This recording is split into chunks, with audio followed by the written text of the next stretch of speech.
I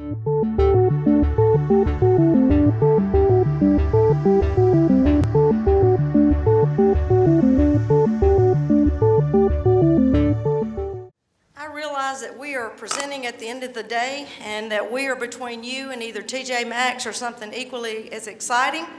So we're going to briefly share our program. But I can tell you that being in front of so many experienced people who have the daily task of enrollment management, that it really does remind me of a quote by Zsa Zsa Gabor's seventh husband on their wedding night. He said, "I know what to do, I'm just not sure I can keep it interesting." So today, we are going to try to keep it interesting for you, okay? Because we're going to talk a little bit about the culture of enrollment management, collaboration, and data, and how critically important they are in this process. Before I get started, though, I do want to thank Houston Davis. And I'll tell you why. I've been in the system 14 years, and Houston was the first person at the board office who truly brought enrollment management people and student services to the table, that we actually got input into the process. And I think all of y'all know how critically important it is that we work together. So Houston, I really thank you for doing that for us. I appreciate the opportunity to speak to you about enrollment management. It's something that I've studied for over 30 years, and I'm very passionate about it.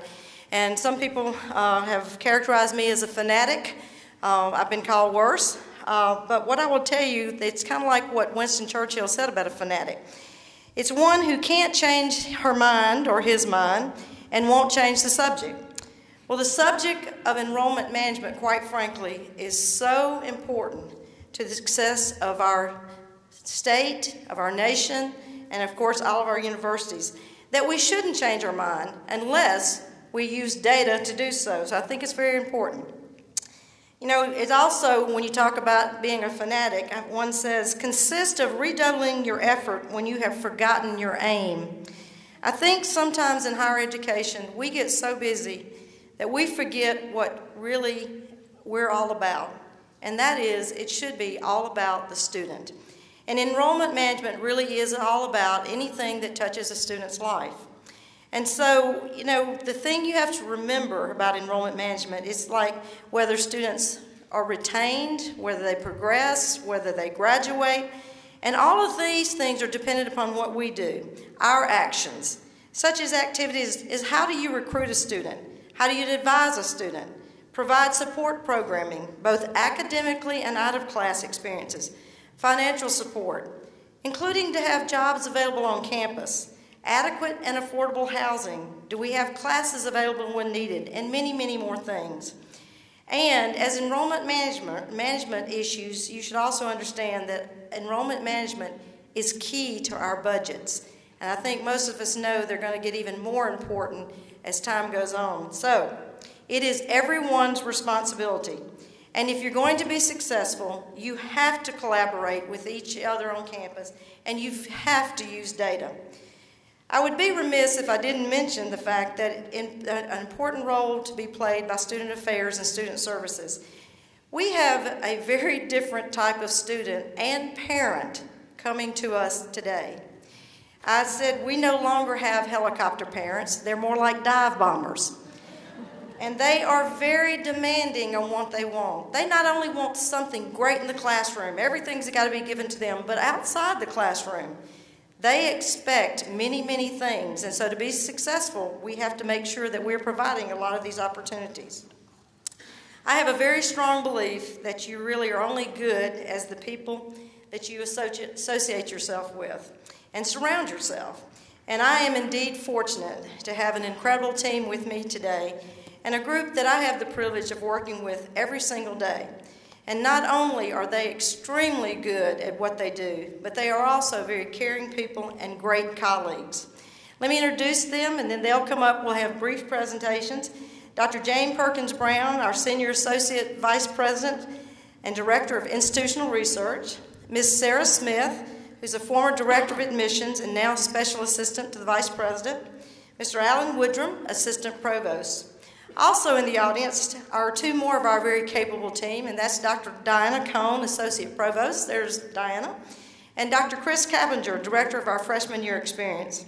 To be successful in enrollment management, you must work together. Okay, so who are we? Here is Georgia Southern. You can see that now we have a total enrollment of 20,517 students. And let me talk a little bit about how we got here. You can see how much we have changed in the last 10 to 14 years.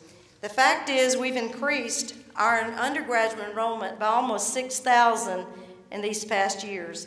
We've also increased our average SAT by 130 points. And we've increased our retention rates about 10%, and our graduation rates, I think, about 15%. And then graduate school has been about 1,000. And what I can tell you is that this didn't just happen. It was very much a strategic plan and something that we pulled together, an enrollment management team, and we worked a lot together, and we used a lot of data.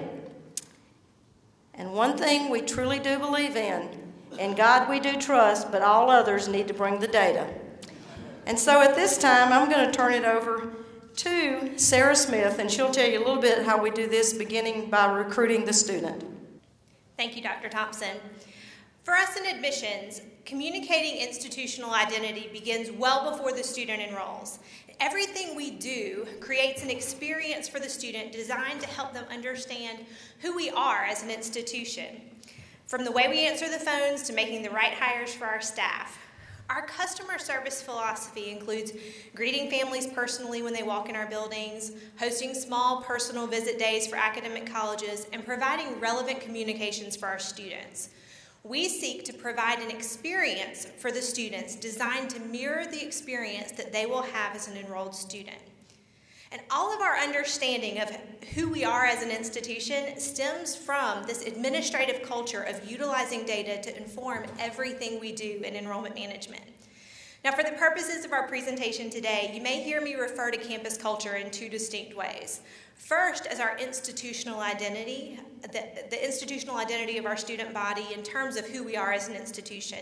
And second, more frequently, as the decision-making culture of our enrollment management support team, where data is utilized to make strategic decisions on a daily, weekly, and annual basis. Now, in order to communicate institutional identity to prospective students, a priority of our enrollment management units is to ensure that we have a data-driven understanding of both our enrolled student population and our target markets. The institutional identity I described earlier is an outcome of this kind of research. We utilize numerous paths for the review of data to gain factual understandings of our market and to determine how we're going to respond. And today I'd like to highlight just a few examples of how we use data to support our successful recruitment strategies. You may have similar systems in place at your institutions already. Our goal is simply to share a few of the things that have been central to our success at Georgia Southern as it pertains to relationship building, data collection, reporting, and how to use the data once we have it. Critical to our recruitment efforts is the development of a recruitment brand that clearly and accurately reflects our identity as an institution. And in order to ensure that this message is accurate, the university engaged in extensive surveys of currently enrolled students and parents in 2007 and again in 2014 with two questions in mind.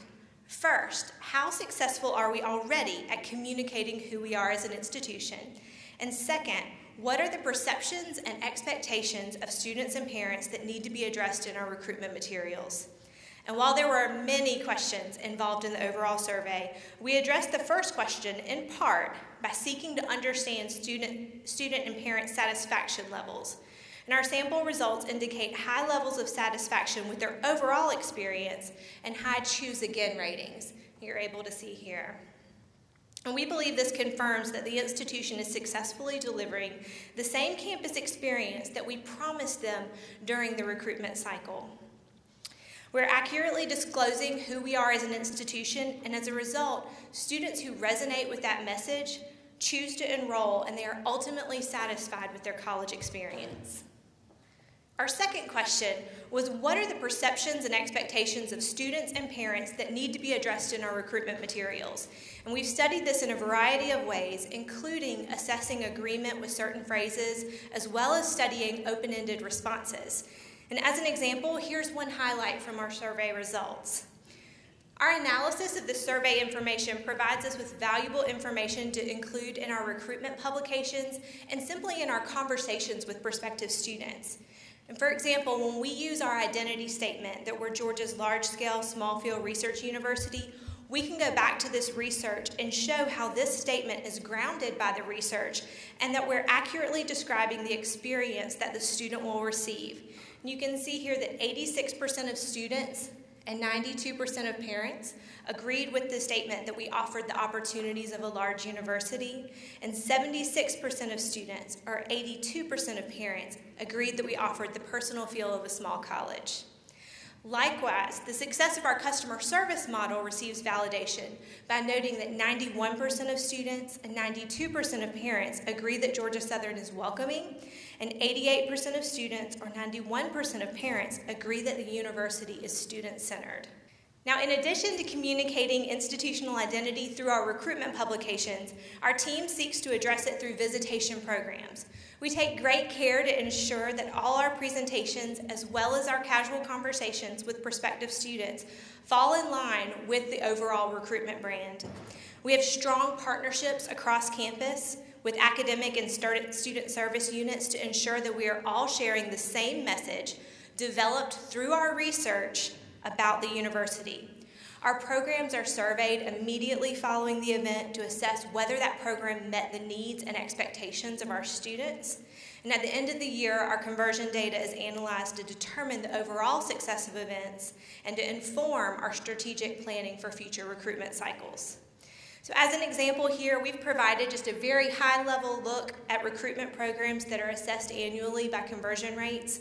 And using this information, our enrollment managers make decisions to add, phase out, or enhance our events. The importance of these recruitment events to our campus is demonstrated by the representation and collaboration of the majority of our campus departments and academic programs at all of these events. And the high yields on these events provide evidence to support that these events are meeting the needs and expectations of students while also accurately communicating our institutional identity.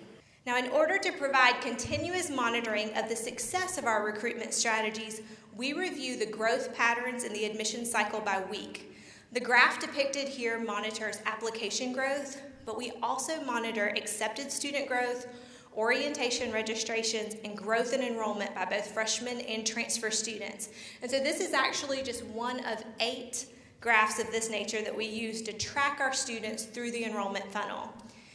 So for example, by maintaining this history, we're able to understand that our recruitment brand and our other strategies for recruitment were effective by noting that between 2008 and 2014, we saw an 18.8% growth in freshman admissions applications and a 29.6% growth in our accepted freshmen. And as we continue to look through the funnel, we ultimately saw a raw increase of 412 enrolled students looking at 2008 compared to 2014.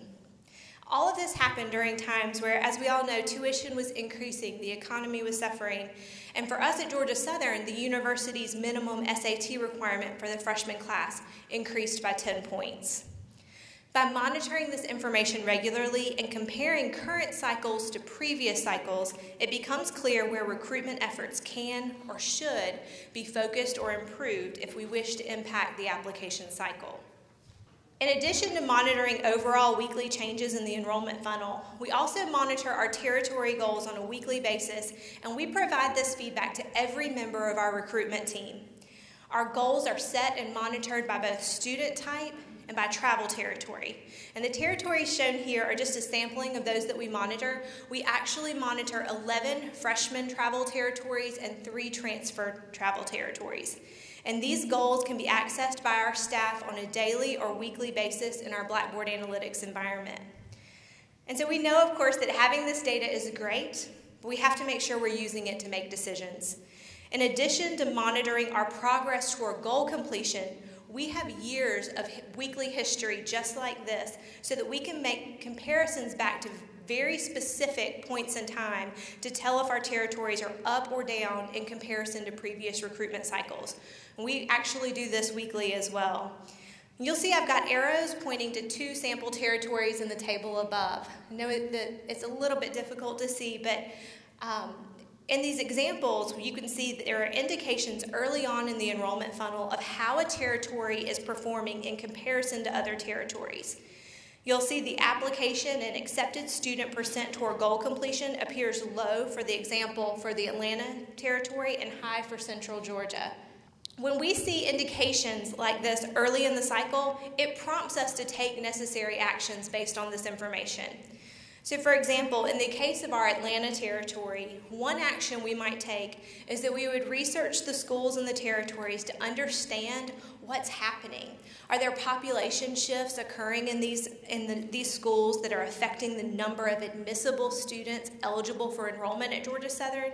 And with regard to the Atlanta region as we've defined it, we found this to be the case. And so now we're currently evaluating how to restructure this travel territory to accommodate for these shifts in future recruitment cycles.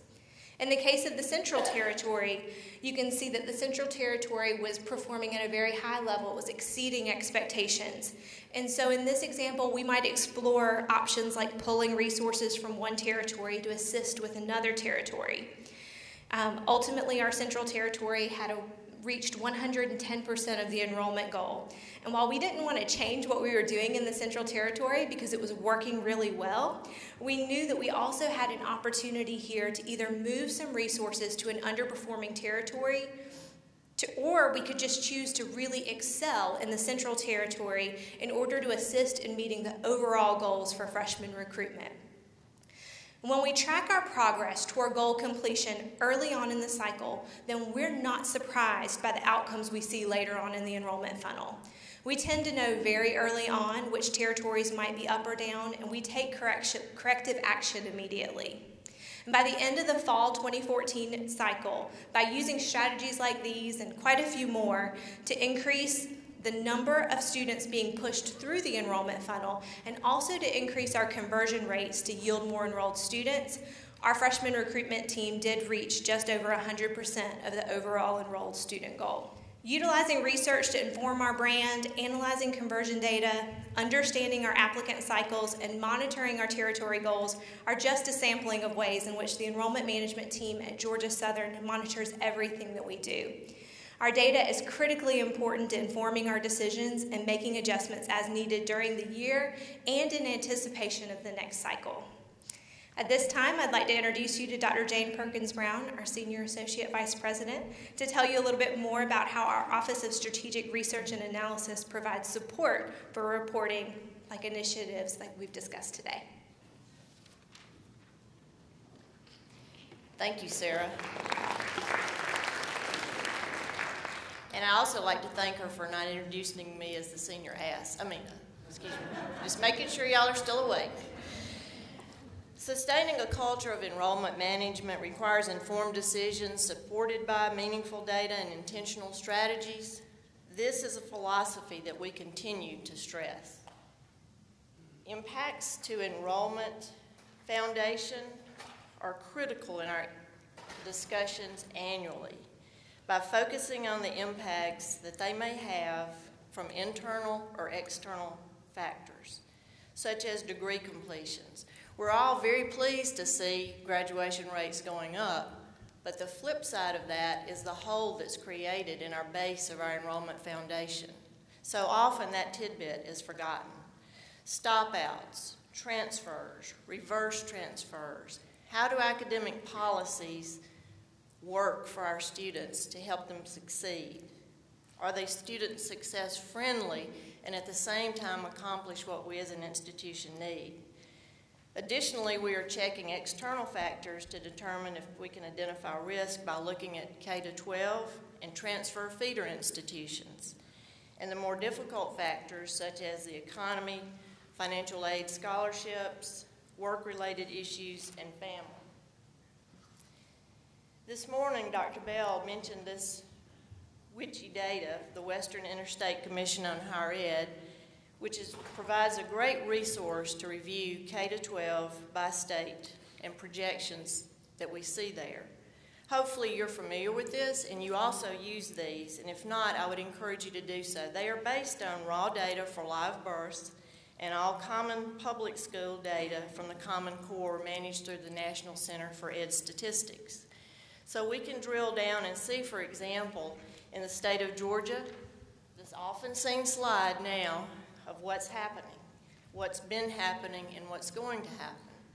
And we're all still in that plateau, and we're trying to come out of that, but until we do, we have to understand that that annual increase of those graduating classes has slowed tremendously, and actually about 2011 is when that ended. At the same time, and you saw this slide earlier, while graduating classes are rapidly becoming more diverse. Now, it's important to see those peaks that we're going to see coming in 2025 as we move that direction, how that ethnicity is changing the mix of those students, and do we have student services that will support those students? Although we're talking about Georgia Southern and what we are doing, what we've done, I think our challenge today was to share that these are enrollment management strategies that can be deployed anywhere. You have to be sure that in your current environment you have the organizational capacity and the technical capacity. All of the things we're talking about today did not happen in a year. I've been there since 2001, and we continue to work to refine our strategies, to add additional strategies, to look for how we reprioritize funding. You don't just have new dollars to put in place. So for us, we're able to support the organizational capacity by our campus data warehouse, and through it, a decision support system. You heard Sarah referencing the admissions piece of that. We developed online comprehensive program review data for the academic programs where they can drill down online down to the academic program, whichever emphasis they need to review. They can download those reports and have those available to help support their program review. We have campus teams that we have together to support needs or help us identify new needs. And then we have technical support available within each VP area, and they collaborate with our overall IT support structure. So we've talked about enrollment management and following the organizational and technical capacity. Then our next deliberations were to confirm the data sources and how to proceed if we vary from those sources. Currently, we are using the USG data collections and files like most of you. We use their reports, but at the same time, we're comparing them to our campus reports, which may at times vary for different definitional reasons. So in other words, you have to have the data, but then the more important piece of that is, so what? A lot of people have data. What do the functional leads in those service areas or in IR see in the data? For me, as a math teacher from the beginning of my career, one of the things I know is you have to help people sometimes develop those critical thinking skills. They haven't been trained that way. So have you ever been in a meeting where a group of people come in with the data and it's a stack about like this? That's not very helpful. Tell us what that stack of paper tells you on one page. And you can teach people to do this, but it doesn't happen overnight. Many of you are doing that. The various reports are then reviewed not only by those functional leads and the institutional research team, but they're also then shared with the President's Cabinet, the Dean's Council, the Enrollment Management Council, and our Academic Advisement Council. Again, it's not just sharing the data. So what? What are you going to do now that you have these data? And those are just a couple of the groups. There are several others on campus that are using these. We follow a fairly common structure on roles and responsibilities, as you can note here. The registrar has a functional lead once we're ready to provide those data to USG. My office has support to help interpret and get those data out on our website, academic program data, support on focused groups. We actually have a couple of programs that we have password protected, but we wanted to get it online to help the honors program and our MAP program. Then we have the census data available that we can show. So I'd very quickly like to flash up a couple of those. I'm not trying to necessarily show you highlights in those, but the type of reports that you may want to consider if you don't already have those out there. So in this particular one, you'll see that there's a drop down. There's also trend data, two very important pieces. It's not so important to always know the undergraduate and graduate, or if you're looking at it by associate, bachelor's, whatever degree levels you have.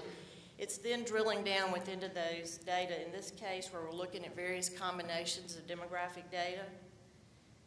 Additionally, another variation of this where we provide information that focuses on the load type, the credit hours, not just freshmen, beginning freshmen, retention and graduation, SAT, and on the SAT, not only looking at just Georgia Southern, but what about the state of Georgia? What about the national trend that follows that?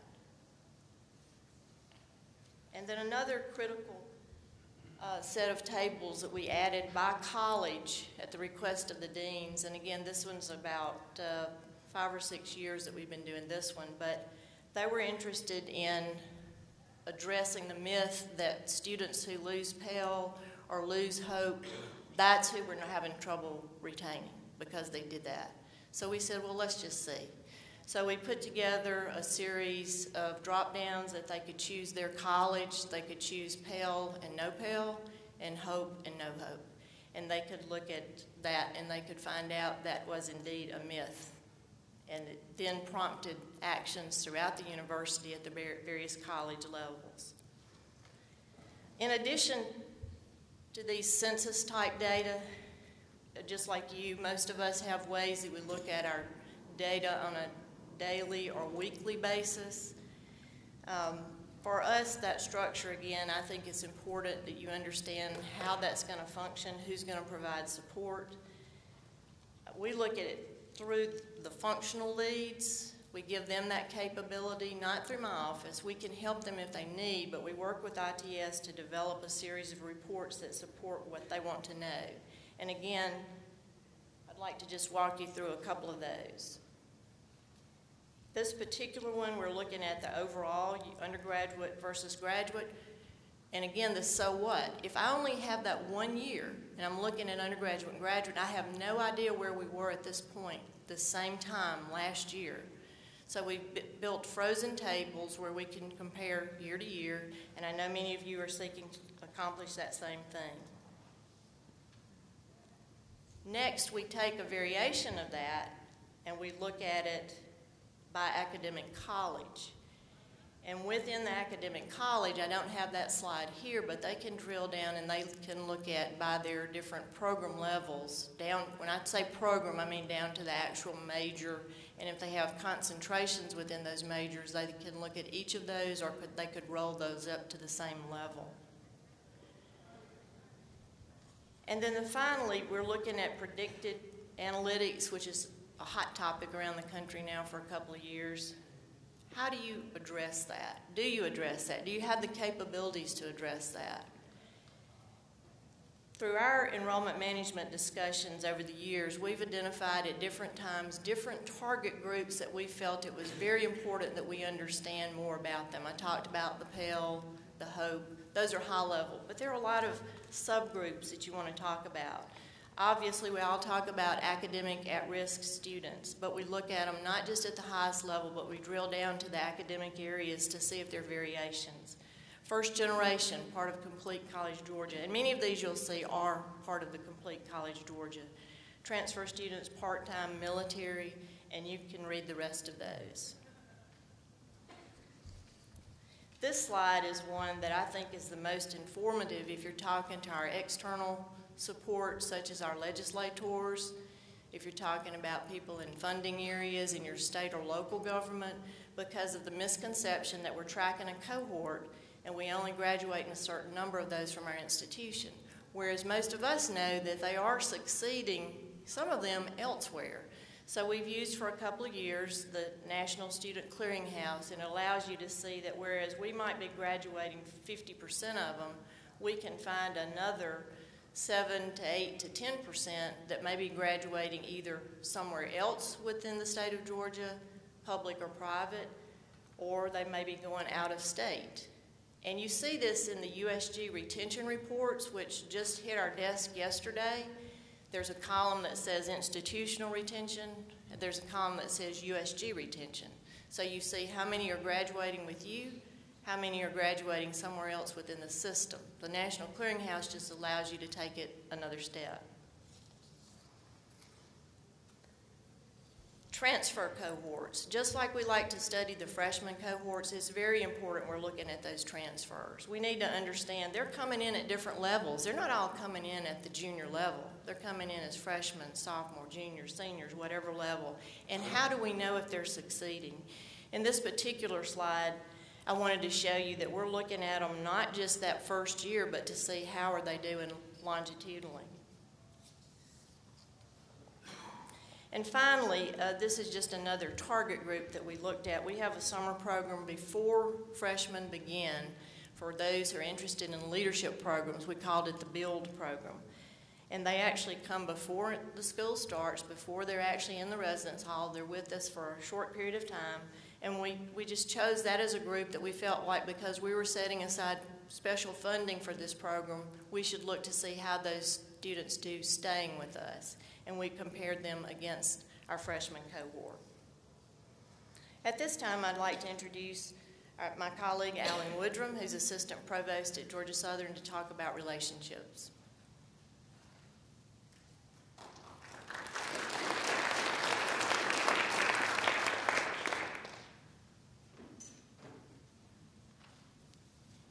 Thank you, Jane. I'm not going to lie, I feel a little insufficient because there's not a single graph or piece of data in my slides. So y'all please don't boo me off the stage. But I am here to talk a little bit about the personal side of enrollment management. This is the mantra that we use in academic advising. It's all about the relationships. It's relationships with students and also your campus partners. So why are relationships important? In life, you'll realize there is a purpose for everyone you meet. Some will test you, some will use you, and some will teach you. But most importantly, some will bring out the best in you. I just have a couple examples of what bringing out the best in you looks like. These are emails from students to advisors. Dear Jennifer, thanks for all your support this semester. You made my life so much better on multiple occasions. As promised, I finished with a 4.0 average. I'm sure you don't hear enough, so thank you very much. That was a student coming back from exclusion. This is a SOAR student. Miss Shankar, you rock and or roll. Can you guess what kind of student, what major that student is? Music. Thanks a whole bunch. I really love learning, so I can't wait to get started. I appreciate all you did, and now the rest is up to me. The music department as well as the students are lucky to have you on their side. By the way, you've been a tremendous help so far. I couldn't have asked for a better advisor. And the last one I'd like to share is an email that went actually to our president. It's a little lengthy, so stay with me, but it's going to have an impact. Dear President Keel, my name is Nicholas Dodson. I originally entered Georgia Southern University in the fall of 1998. However, due to a combination of immaturity and a lack of focus, I left in the summer of 2004 without a degree. When I left, I was only a few hours short of a Bachelor's of General Studies. Upon leaving, Ms. White, an advisor in our class in College of Liberal Arts and Social Sciences, did everything in her power to get me to stay and finish since I was so close to obtaining my degree. But I declined.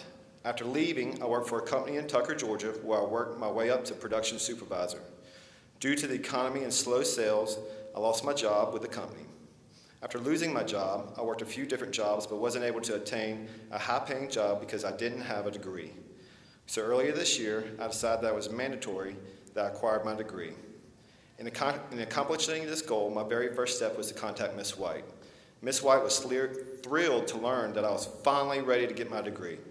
From day one, she went out of her way to help me get re-enrolled.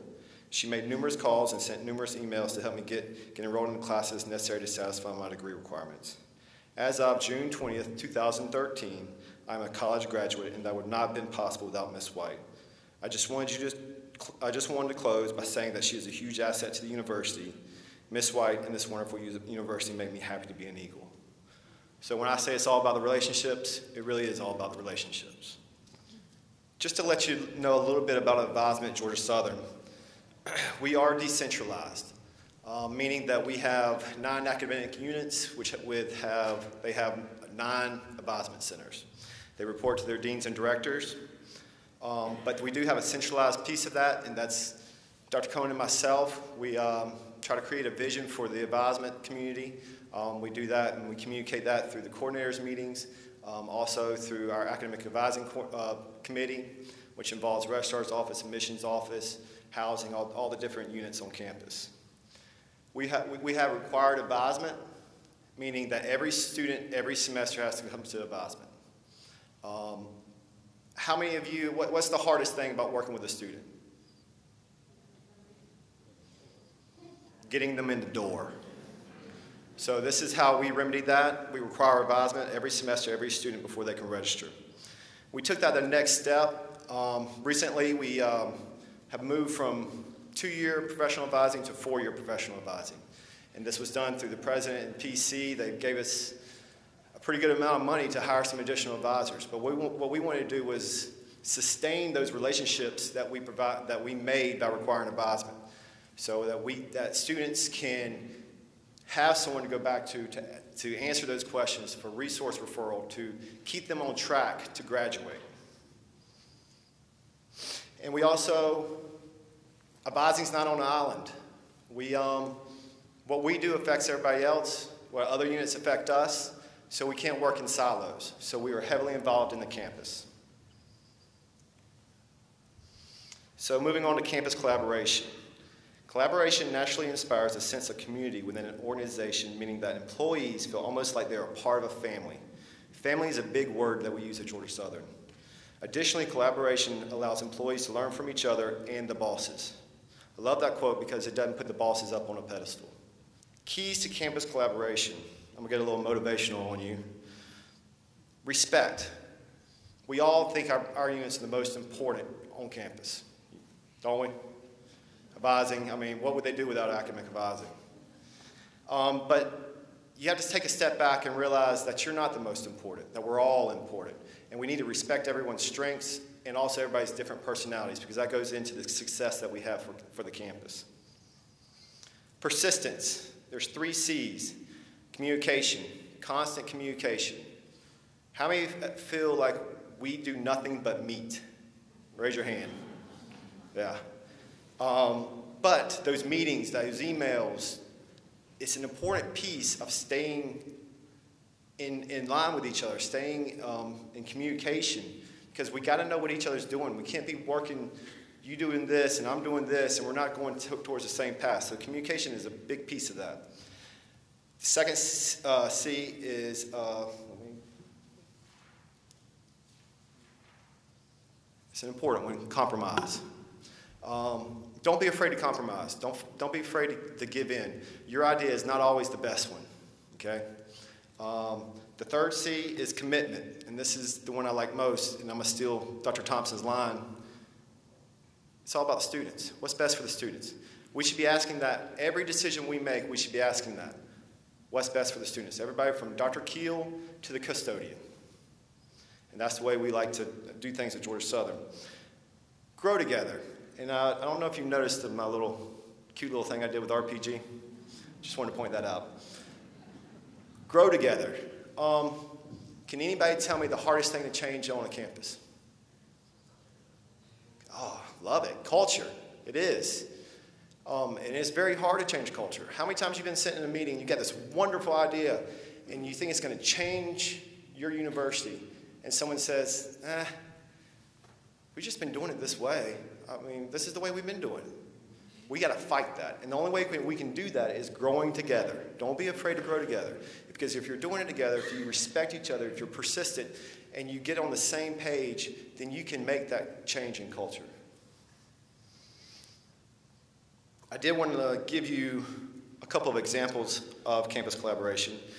Sarah's already went into detail about recruitment, but advisors have a big piece. Advisors and associate deans and dean's office have a piece in recruitment. They spend their late nights going to Augusta, Atlanta, Jacksonville. They spend their Saturdays, like tomorrow, doing open houses. That takes persistence, okay? Retention, a couple of examples here. I've been in this position about a year and a half. And we believe that retention starts from the very beginning, at recruitment. But another big piece is orientation. We call ours SOAR. And so we take orientation very seriously. And as you can imagine, I'm sure on your campuses, you got just about everybody on campus involved in orientation. Well, I'm new, and I think I'm going to make some big changes, and I start in February, and so SOAR's right there, and I'm like, you know what? Academics needs a bigger piece of the orientation. I mean, that's why kids are here to go to class. And so I had some ideas, and I voiced them, and they were shot down, and that's okay.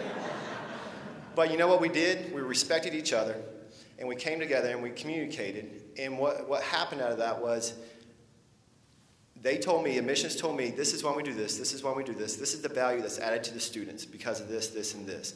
And I did the same thing of my ideas, why does academics need a bit bigger piece?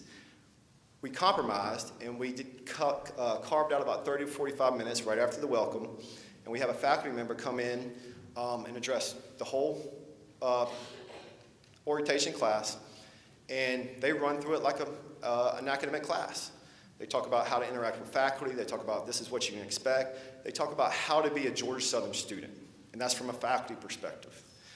We just recently got the survey information, and 94% of the students loved it. They said that they can talk to faculty. They are more comfortable going to the first day of class, all these things, just because of that compromise. And it was 30 to 45 minutes, and it did everything we wanted it to do. The second piece of that is at Enrollment Management Council one day, we were talking about, you know, we got these exclusion students. We're only getting about 10 to 20%, isn't that right, of them back. And we were just kind of expecting them, hey, your year's up, come on back. Well, what we discussed was what could we do as a campus to get them back? And we developed a communication plan. We developed from the registrar's office to advising to admissions, making the phone calls, and just made them, I got emails in my email right now saying, thank you so much. What do I need to do? I've done this. What do I need to do next? I mean, and so it's by working together, we moved that up to, I think, 43% of the exclusion students coming back. And progression and graduation. These aren't as sexy, but with progression and degree works. Okay? This is a tool that we can use to help students stay on track, and we can progress and intervene if they do not. So I didn't see too many people start wiggling in their seats when I said degree works, but so I'll take that as a good sign. So with degree works, it's always changing because curriculum's always changing. So what does that mean? Advising, academics, all have to meet with the registrar's office regularly to make sure that degree works is accurate. And this is a change. It's two offices working together, and it's working really good. Same thing with graduation. You saw the growth, what, 12,000 to 18,000 in something 14 years for undergraduate. Sometimes you grow that fast, and sometimes processes don't keep up. And so graduation, we are working with the registrar's office because we're still doing it manually, and it doesn't fit for our university. And so because we have a great relationship with each other, we can sit down and say what's best for the student. And we can make those changes, and this is the whole thing about culture. You don't know how many times we got, well, this is the way it's always been. So you got to fight that because that's going to hurt your university, hurt your students. All right, in closing, Georgia Southern University has one goal, and I can truly tell you we have one team. Alone we can do so little, together we can do so much. If two men on the same job agree all the time, then one is useless. If they disagree all the time, both are useless. So if we work together, we appreciate our differences, and we use those differences to our advantage, we can do amazing things. And that's it for me. Dr. Thompson, you come.